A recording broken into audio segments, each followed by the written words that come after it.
네, 우리 함께 보는 말씀은 에베소서 2장 1절에서 10절까지입니다. 네, 같이 읽어보겠습니다. 그는 허물과 죄로 죽었던 너희를 살리셨도다. 그때 너희는 그 가운데서 행하여 이 세상 풍조를 따르고 공중의 권세 잡은 자를 따랐으니 곧 지금 불순종의 아들들 가운데서 역사하는 영이라. 전에는 우리도 다 그 가운데서 우리 육체의 욕심을 따라 지내며 육체와 마음에 원하는 것을 하여 다른 이들과 같이 본질상 진노의 자녀이었더니 긍휼이 풍성하신 하나님이 우리를 사랑하신 그 큰 사랑을 인하여 허물로 죽은 우리를 그리스도와 함께 살리셨고 너희는 은혜로 구원을 받은 것이라. 또 함께 일으키사 그리스도 예수 안에서 함께 하늘에 앉히시니 이는 그리스도 예수 안에서 우리에게 자비하심으로써 그 은혜의 지극히 풍성함을 오는 여러 세대에 나타내려 하심이라. 너희는 그 은혜에 의하여 믿음으로 말미암아 구원을 받았으니 이것은 너희에게 난 것이 아니요 하나님의 선물이라. 행위에서 난 것이 아니니 이는 누구든지 자랑하지 못하게 함이니라. 우리는 그가 만드신 바라 그리스도 예수 안에서 선한 일을 위하여 지으심을 받은 자니 이 일은 하나님이 전에 예비하사 우리로 그 가운데서 행하게 하려 하심이니라. 아멘. 기계와 사람이 비슷한 점도 있고 다른 점도 있어요. 가장 비슷한 점은 외부로부터 능력을 받아야 움직인다는 거예요. 기계는 배터리나 전기를 통해서 혹은 자동차 같은 경우는 이제 기름을 통해서 움직이죠. 사람도 영양을 스스로 만들 수가 없어요. 사람도 양식을 먹어야 움직이잖아요. 살잖아요. 며칠만 굶으면 사람 이제 쓰러질 지경이 되고 못 움직이죠. 그리고는 죽음이 눈앞으로 다가올 수가 있어요. 그게 가장 비슷한 점이고 가장 다른 점이라면 이제 기계는 용도를 다하면 폐기 처분하잖아요. 사람도 사실은 죽기 때문에 땅에다 묻는데 그런데 사람의 영은 몸을 빠져나갑니다. 사람의 존재가 없어지지 않는다는 거예요. 그게 기계와 사람의 근본적인 차이예요. 사람은 영적인 존재다. 이 몸이라는 것은 잠시 머물렀다가 떠나는 거처와도 같은 것이지 기계처럼 그 존재 자체가 그 몸이 아니다라는 얘기죠. 그것은 믿는 사람이나 믿지 않는 사람이나 똑같아요. 믿지 않는 사람들은 죽어서 무덤으로 해서 끝나고 믿는 사람들만 천국으로 간다? 그것이 아니지요. 하나님이 사람을 흙으로 만드셨잖아요. 흙이라는 건 어차피 임시적인 처소예요. 임시적인 재료예요. 하나님은 흙으로 만들고 영원히 사람을 흙의 존재로 두기 위해서 창조하신 것이 아니거든요. 예수님이 마지막에 변화되는 모습을 통해서 우리가 바로 그와 같은 모습으로 변화된다라는 것을 가르치셨기 때문에 우리의 존재는 흙이 아니다라는 것을 우리는 알고 있습니다. 아무튼 하나님은 사람을 흙으로 만드셨지만 그러나 흙으로 쥐어진 존재 이상을 우리에게 부어주셨어요. 뭐예요? 영이에요. 하나님의 숨결이 우리에게 들어와서 우리가 영이 됐죠. 생명이 됐다. 거기에서 이제 생명이라는 것은 물론 그런 존재가 됐다라는 얘기인데 그 존재라는 배우에 암시된 뜻이 바로 영적인 존재가 되었다. 성경은요, 우리의 이성, 지성 이런 것들도 다 몸의 영역으로 다룹니다. 이성, 이 모든 생각. 그러니까 동물들도 웬만큼 깨달음이 있잖아요. 뭔가 사고하잖아요. 그런 것도 다 하나님은 몸의 영역으로 다루시는 건데 영이란 것은 전혀 다른 차원이에요. 이것은 모양도 없고 하나님에게서만 나오는 거예요. 하나님은 영이시다라고 하시잖아요. 오늘 말씀에 보면 2절에 보니까 영이라는 단어가 하나 나오네요. 거기 보면 제가 읽어드릴게요. 그때 너희는 그 가운데서 행하여 이 세상 풍조를 따르고 공중의 권세 잡은 자를 따랐으니 곧 지금 불순종의 아들들 가운데서 역사하는 영이라 그랬죠. 이 영은 사탄이죠. 마귀죠. 그런데 사람들은 이 영의 세계를 간과하면서 살아요. 혹은 모르고도 산다고 할 수가 있어요. 하지만 불순종의 아들들 가운데서 모양은 보이지 않지만 역사하는 현실이 바로 이 영이에요. 그럼 이 영이 어디에 역사를 할까요? 믿지 않는 사람들의 영의 역사를 하는 거죠. 영이 영과 통하는 거예요. 그렇잖아요? 자, 이 사탄에 대해서 좀 우리가 생각해 볼 필요가 있는데, 우리 자신이 창세기의 그 말씀으로 돌아가게 되면 하나님이 이런 말씀으로 경고한 말씀이 있죠. 너희가 이 선악을 알게 하는 나무의 열매를 먹으면 너희는 정령 죽으리라. 자, 여기서 이 죽음이라는 것이 어떤 의미일까요? 먹었어요. 근데 안 죽었어요. 하지만 하나님은 반드시 죽는다고 그랬거든요. 그럼 그때의 이 죽음이라는 것은 바로 영의 죽음이에요. 그럼 영이 죽는다는 어떤 것일까요? 영이 죽는다. 오늘 이 사탄에 대해서 좀 우리가 보자 했는데, 사탄을 통해서 그 실마리를 찾을 수가 있습니다. 여기 2절에 보니까 공중의 권세 잡은 자라고 나와 있죠. 공중의 권세 잡은 자. 이 공중이라는 건 이제 지구 대기층을 얘기하는 거예요. 성경은 하나님이 세상을 창조할 때 하늘을 2개를 더 만드셨어요. 원래 하늘은 하나님이 계시는 하늘이에요. 그런데 그 하나님이 계시는 하늘이 아닌 우주를 창조하시고, 그리고는 그 안에 지구를 만드셔서 대기권을 창조하셨어요. 그 하늘은 3종류예요. 하나님이 계시는 곳, 우주의 하늘, 그리고 지구를 둘러싸고 있는 이 공중. 그런데 지금 이 마귀가 어디 있어요? 공중 권세 잡은 자라고 얘기하잖아요. 이게 바로 첫째 하늘이에요. 셋째 하늘은 하나님의 하늘이고, 누가복음 10장 18절에 보게 되면 예수님이 이런 말씀하셨거든요. 사탄이 하늘로부터 번개같이 떨어지는 것을 내가 보았다. 여기 하늘은 하나님이 계신 하늘이에요. 하나님이 계신 하늘에서 번개같이 떨어졌어요. 어디로 떨어졌어요? 공중으로 떨어졌다는 거예요. 이것이 바로 영의 죽음이에요. 영의 죽음. 왜 이것이 영의 죽음인가? 영은요, 사실 존재가 없어지지 않습니다. 하나님이 지은 영은 영원히 존재하는 영이에요. 하나님 그렇게 창조하셨어요. 그런데 영원히 존재해야 되는 그 영이 한계 있는 세상에 갇히는 것, 이게 죽음이에요. 이게 영적인 죽음이에요. 하나님께 나아가지 못하는 것. 3층 천인 셋째 하늘로 우리는 원래 가야 되는 것이고, 또 원래 거기에서 하나님은 사탄을 오히려 지으셨는데, 천사를 지었는데 그 천사가 하늘에서 떨어져 갖고 내쫓긴 거잖아요. 우리도 하나님이 에덴 동산이라고 한 곳에 우리를 지으셨지만, 그러나 그 에덴 동산이 그냥 땅의 장소만이 아니거든요. 하나님이 함께 하시는 곳이잖아요. 그러니까 하늘의 현실이 공존하고 있었던 그런 장소인데, 거기서 우리가 어떻게 됐어요? 아담과 하와가 내쫓겼잖아요. 사탄도 하늘에서 번개같이 떨어진 것처럼 하나님의 임재에서 사람을 쫓아내 버리셨다고요. 그게 뭐예요? 영의 죽음이에요. 하나님께로 나아가지 못하는 거, 그게 바로 영적인 죽음이라고 말씀을 하시죠. 그러니까 해 아래에 있는 사람들은 태어날 때부터 어떤 상태로 태어납니까? 영이 죽어서 태어나는 거예요. 하나님을 알지 못하고, 여기 불순종의 아들들 가운데라는 말이 나오죠. 불순종의 아들들. 이 불순종이라는 것이 뭐예요? 하나님께 반응 못한다는 거예요. 하나님을 알려줘도 반응하지 않는다는 거예요. 그게 그들이 본질상이에요. 본질상. 그럴 수밖에 없는 존재라는 거죠.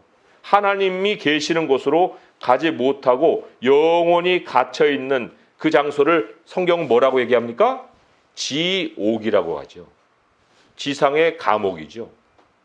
그잖아요? 지상의 감옥이 지옥이라는 뜻이에요. 그 수월 음부로 내려간 땅속 깊은 곳에 만들어 놓으신 장소다. 하나님 그렇게 말씀하시잖아요. 그러니까 그게 지옥이에요. 공중 안에 갇혀버리는 거. 그러면 반대로 영이 산다는 것은 어떤 뜻일까요? 우리가 지금 하늘에 대한 것을 얘기했잖아요. 그러면 영이 산다는 것은 하나님이 계신 하늘과 연결되어 있는 개념이잖아요. 거기 오늘 말씀 5절과 6절을 한번 같이 읽어보겠습니다. 시작.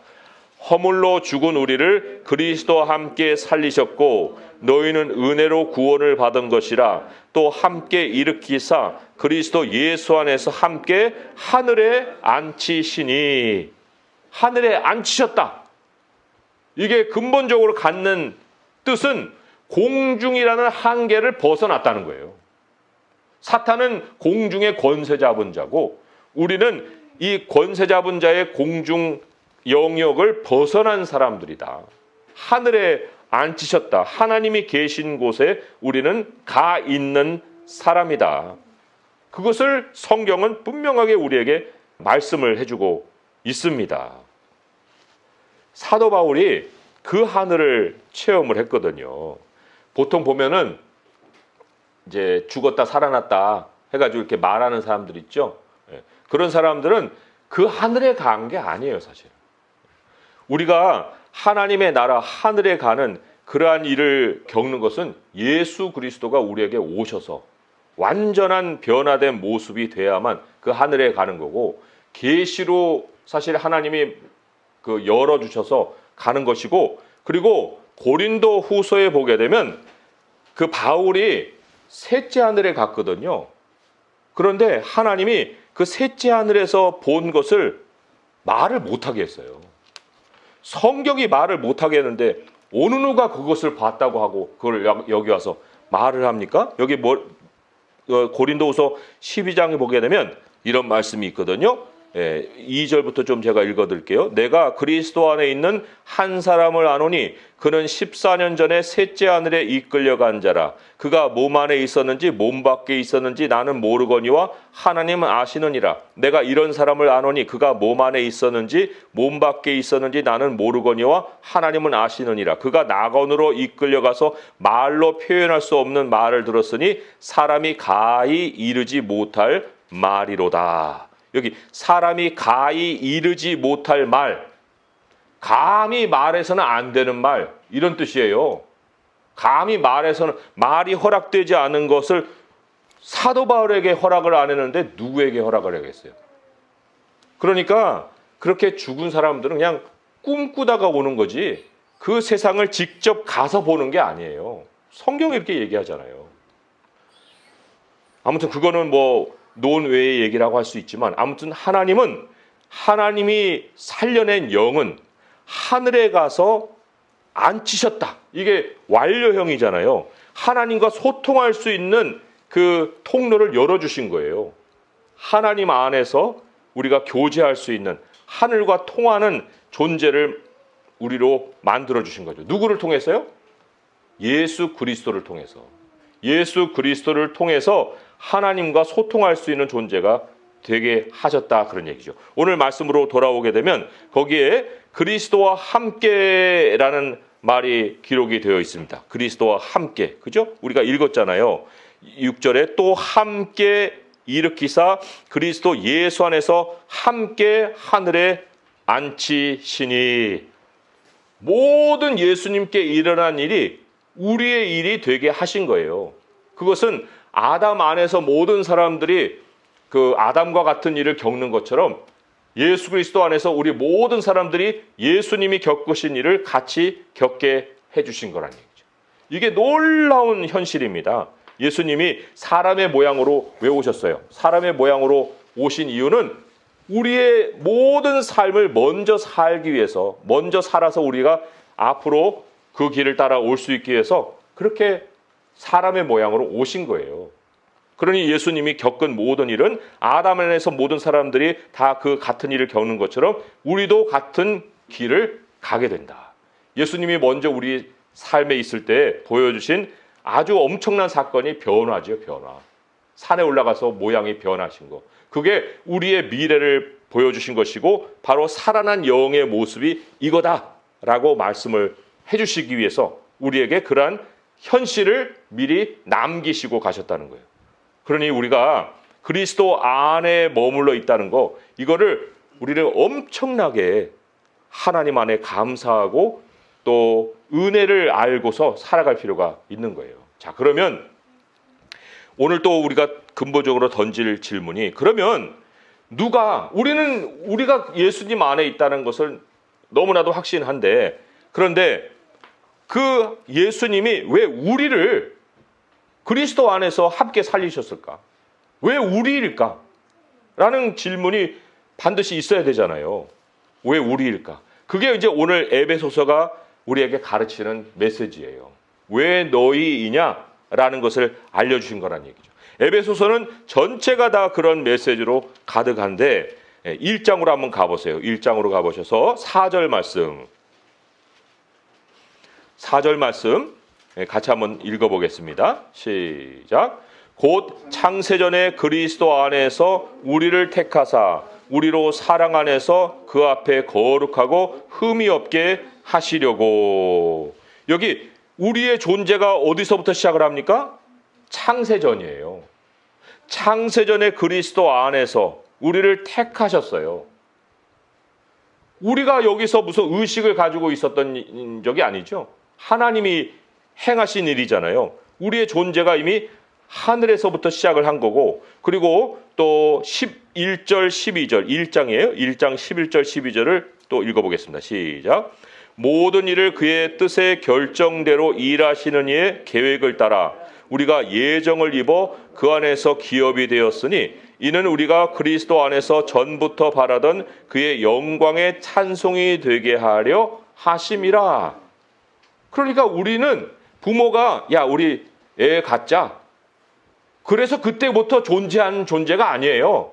애 갖자 해갖고 거기서부터 우리가 이름이 지어지고 그리고 뭐 태어나서 지금 우리가 있는 게 아니에요. 하나님이 창세전에 그리스도 안에서 우리를 택하셨고 그것은 하나님이 미리 예정하신 일이다. 모든 뜻을 결정대로 일하시는 이라고 말씀을 하시잖아요. 그러니까 우리는 처음부터 하늘 시민이에요. 땅에 올 때는 죽은 영으로 오죠. 왜요? 육체로 오니까. 그러나 육체로 와서 우리가 3절 오늘 본문처럼 전에도 우리는 다 그 가운데서 우리 육체의 욕심을 따라 지내며 육체와 마음에 원하는 것을 하여 다른 이들과 같이 본질상 진노의 자녀이었더니 그러나 그럴 수 없는 존재다라는 것을 지금 여기서 말씀을 암시하고 있는 거예요. 하나님이 창세전에 택한 사람에게는 하나님의 영을 그 사람에게 주신다. 하나님과 연결되게 하신다. 하늘로 다시 불러 올리신다. 하늘을 열어주신다. 이게 내가 한 일이 아니다. 하나님이 해주신 일이다. 아무것도 나의 공로라고 말할 것이 아무것도 없다. 그것이 바로 또한 8절과 9절의 말씀이에요. 또 읽어보겠습니다. 시작. 너희는 그 은혜에 의하여 믿음으로 말미암아 구원을 받았으니 이것은 너희에게서 난 것이 아니요 하나님의 선물이라. 행위에서 난 것이 아니니 이는 누구든지 자랑하지 못하게 하려 함이라. 맞죠? 우리가 하나님을 부인할 수 없는 존재가 되고 하나님이 내게 행한 모든 것이 은혜라는 것을 알게 되는 존재가 되고 그래서 이제 우리는 앞으로 계속해서 하나님의 은혜를 따라 사는 삶을 살 수밖에 없는 존재예요. 자, 하나님이 왜 우리를 이런 존재로 만드셨느냐? 그것은 10절의 말씀이에요. 우리의 삶의 목적이에요. 이게 이제 현재 우리가 직접적으로 적용할 수 있는 삶의 방향이라고 볼 수 있어요. 10절의 말씀 또 읽어보겠습니다. 시작. 우리는 그가 만드신 바라 그리스도 예수 안에서 선한 일을 위하여 지으심을 받은 자니 이 일은 하나님이 전에 예비하사 우리로 그 가운데서 행하게 하려 하심이니라. 선한 일이 뭘까요? 한번 보세요. 선한 일. 이거는 하나님이 전에 예비하셨대요. 자, 여기 전에 예비하셨다. 아까 1장에 어떤 시점까지 올라갑니까? 창세전에. 창세전에 하나님이 예정하신 거예요. 하나님이 예정하신, 창세전에 예정하신 그 예비하사 우리로 그 선한 일 가운데로 혹은 그 예비하신 그 길 가운데로 걸어가게 하려 하신다. 이게 우리들의 삶의 목적이에요. 그러면 선한 일이 뭔지를 알아야 되잖아요. 그리고 또 그 가운데라는 거, 전에 예비하신 그 가운데에 있는 그것이 뭔지를 알아야 되잖아요. 자, 이것이 오늘 우리가 여기 하늘과 연결시켜서 반드시 우리 마음속에 품고 있어야 되는 거예요. 그래야 삶의 목적을 잃어버리지 않습니다. 두 구절을 우리가 찾아보고 오늘 메시지를 맺을 텐데, 잘 아는 말씀 시편 23편 같이 보겠습니다. 시편 23편이 바로 그 하나님이 예비하신 바 우리로 그 가운데에 걸어가게 하실 선한 일이에요. 이 선한 일이라는 것을 우리 행위로 구원받은 거 아니라고 그랬죠. 그러니까 이 선한 일이라는 것은 하나님이 행하시는 일이에요. 하나님이 혼자만 선하신 분이신데, 시편 23편에 보면 두 구절을 우리가 주목할 필요가 있습니다. 첫 번째로는 3절의 말씀이에요. 3절의 말씀 읽어보겠습니다. 시작. 내 영혼을 소생시키시고 자기 이름을 위하여 의의 길로 인도하시는도다. 내 영혼을 소생시켜요. 영을 살려내시는 거예요. 영이 살면 어디로 갑니까? 하늘에 앉히신다 그랬잖아요. 그러면 하나님이 영을 소생시키시고 자기 이름을 위하여 의의 길로 지금 이제 끌어가시는 거예요. 자, 의의 길로 이제 들어섰어요. 그 가운데로 행하는 것. 그 행이 단일 행이거든요. 그 가운데로 행하는 거예요. 그러면 마지막 목표가 어디입니까? 6절 말씀 읽어볼게요. 시작. 내 평생의 선하심과 인자하심이 반드시 나를 따르리니 내가 여호와의 집에 영원히 살리로다. 여호와의 집 어디 있어요? 땅에 있어요? 하늘에 있습니다. 하나님의 나라에 있는 거예요. 하늘에 계신 하나님 그러잖아요. 그러니 하나님이 우리를 소생시키시고 의의 길로 인도하면서 마지막으로 어디를 향하게 하신다는 거예요? 여호와의 집으로. 그러면 그 선한 일이라는 것은 어떤 의미예요? 하나님의 나라로 향해 가는 그 모든 거예요. 그 필그림스 프로그레스, 철로 역정처럼 그 전도자가 장망성, 장차 망할 성에서 나오잖아요. 그 나와가지고 걸어가는 모든 길, 그게 방향이 하나님의 나라로 향해 있는 모든 길에서 행하는 일이 다 선한 일이에요. 뭐 착한 일 뭐 해갖고 누구에게 이렇게 뭐 나눠주고 그런 정도의 협소한 의미가 아니라 하나님의 나라를 향해서 가는 그 자체. 그걸 하나님은 선하다라고 말씀을 하시는 거예요. 그리고 그것은 창세전에 이미 예비하신 거예요. 아담도 그 길을 걷게끔 예비하신 거예요. 우리도 하나님이 여기 그가 만드신 바라 할 때 이것은 새로운 인류를 창조하실 때 우리를 성령 안에서 거듭나게 하신 거거든요. 왜 만드셨어요? 그 길로 나오게 하시기 위해서. 예수님이 이 땅에 남기신 모든 것이 하나님의 나라로 향하는 길을 가르쳐주기 위해서. 그 변형도 되시고 부활하시고 승천하셔서 우리에게 그 길을 가르치셨잖아요. 또 하나 우리가 찾아볼 것이 히브리서 말씀이에요. 우리 어린이 때 읽은 말씀인데 히브리서 11장 16절의 말씀이죠. 히브리서 11장 16절의 말씀. 신약성경 366쪽에 있죠. 히브리서 11장 16절 읽어보겠습니다. 시작. 그들이 이제는 더 나은 본향을 사모하니 곧 하늘에 있는 것이라. 이러므로 하나님이 그들의 하나님이라 일컬음 받으심을 부끄러워하지 아니하시고 그들을 위하여 한 성을 예비하셨느니라. 본향을 사모하는 삶, 하늘로 가는 삶, 하나님이 예비해 놓으신 하늘의 성으로 향하는 삶, 그게 바로 하나님이 우리를 새롭게 만들어서 우리로 그 예비하신 길이고 또 선한 일이라는 거예요. 우리 선한 일을 행하고 있습니까? 우리 선한 일을 행하면서 지금 살고 있습니까? 우리가 세상에 붙들리게 되면 여기 말씀과 같이 정욕을 따를 수밖에 없어요. 욕심을 따라 지내는 그 삶이 우리에게 다시금 찾아올 수밖에 없어요. 그러나 우리들의 기계와 다른 거, 동물과 다른 거 뭐라고 했어요? 영이 영원히 존재하고 영이 돌아갈 하늘이 있다는 그 사실이에요. 우리 마음은 이미 예수 그리스도로 인해서 하늘에 앉혀 있기 때문에 하나님 이제 내가 모든 것은 다 좋은 것은 하늘로부터 온다 말씀하셨으니 기도함으로 하나님께 좋은 것을 받고 세상의 속임에 속지 아니하고 모든 좋은 것을 우리 하나님이 주신 대로 받아서 하나님의 나라에 이르기까지 모든 하나님의 선하심과 인자하심이 정녕 나를 따를 것이니 내가 여호와의 집에 영원히 거하겠습니다. 이 삶의 모습을 꼭 매일같이 끝날까지 지켜갈 수 있는 성도 될 수 있기를 주님의 이름으로 축원드립니다. 기도하겠습니다.